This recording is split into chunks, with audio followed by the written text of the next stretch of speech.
What is going on in the world right now has never happened in the history of the world. People have to realize things are really bad because you might not just lose your money, but you'll lose your freedom too. How much worse is this crisis going to be? The worst economic times in my lifetime. In 1930, GDP fell by 8.5%. We call that a depression. In 2009, real GDP contracted by 2.5%. We call that a recession. This year, annualized GDP contracted by 33%. What would you call that? A disaster.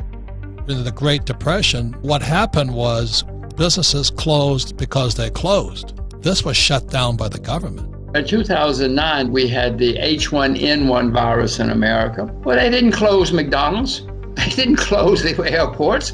This time, for whatever reason, politicians and academics and journalists seem to have overreacted and said we have to close the whole world. We've had many epidemics. Never before have we closed the whole world. So in my view, they made mistakes, and that's what has made this so horrible. But we had a lot of debt as well. And so now we have more debt. That huge debt is going to leave us all with worse problems. The printing presses are running at unbelievable speed. Every day, the Bank of Japan goes to work and cranks up the printing presses. And as he said, we will print unlimited. That's his word, unlimited amounts of money.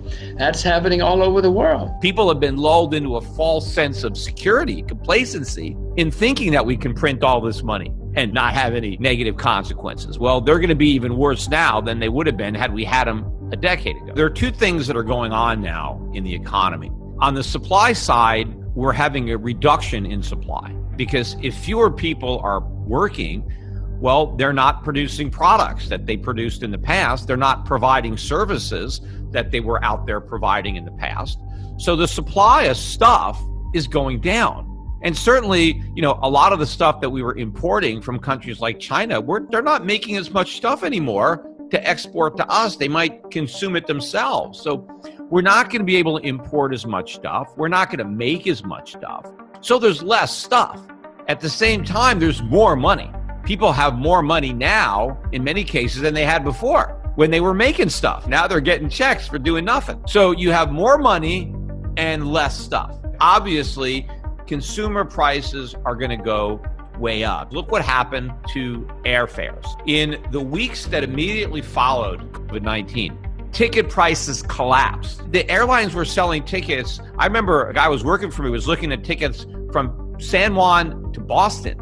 It was $3 to get a ticket. Now that's less than the Uber ride to get to the airport because nobody was buying tickets. So they were just giving them away because the planes were going to fly anyway and the seats were empty. Now, I just looked. We were looking at buying tickets to go back to Connecticut. I've never seen them this high now because what's happened is the airlines canceled a bunch of flights. So now the supply of flights is down. Delta, which used to have flights every day, now there's only a few a week. What happens is even though the demand to fly went down, right, not as many people were buying tickets, the supply of seats went down even more. So then if you really wanted to fly, it cost you.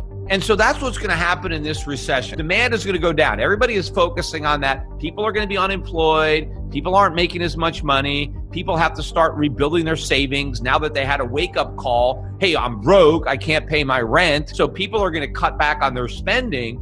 And so demand will be down, but supply is going to go down even more.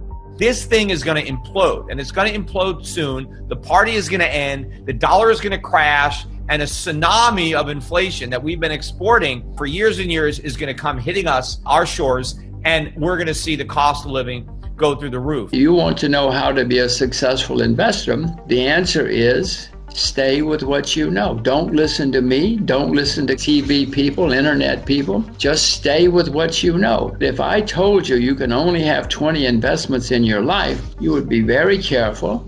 You wouldn't be jumping in and out, listening to hot tips every day, every month. You would stay with what you know and you would become a successful investor. Everybody watching this knows a lot about something, whether it's fashion or cars or sports or something. When you see something that you know is going to be successful and exciting, Don't just say, oh, that's going to be great. Don't tell all you. Then you go and you do your research and you figure out how to, and if you should invest and how to invest, and then you invest. You will know it long before I will, or long before other people in the investment community. You will also know when to sell, because you will know when something's going to change again. Nobody likes to hear it. Everybody wants a hot tip. Everybody wants to be rich this month. In those days, we did nothing but focus and concentrate and dig deep and dig deep and dig deep. I think the real problem is people are now terrified. We're going to come out of this better. I don't know how, but it's called metamorphosis. Metamorphosis is like when a caterpillar turns into a butterfly. And the definition of metamorphosis, you can look it up in the dictionary, is the transformation from an immature form to an adult form. In other words, grow up. So for some of us, this crisis will grow up. We'll come out of it anti-fragile. We'll come out stronger. It's really the most exciting time. It's also dangerous.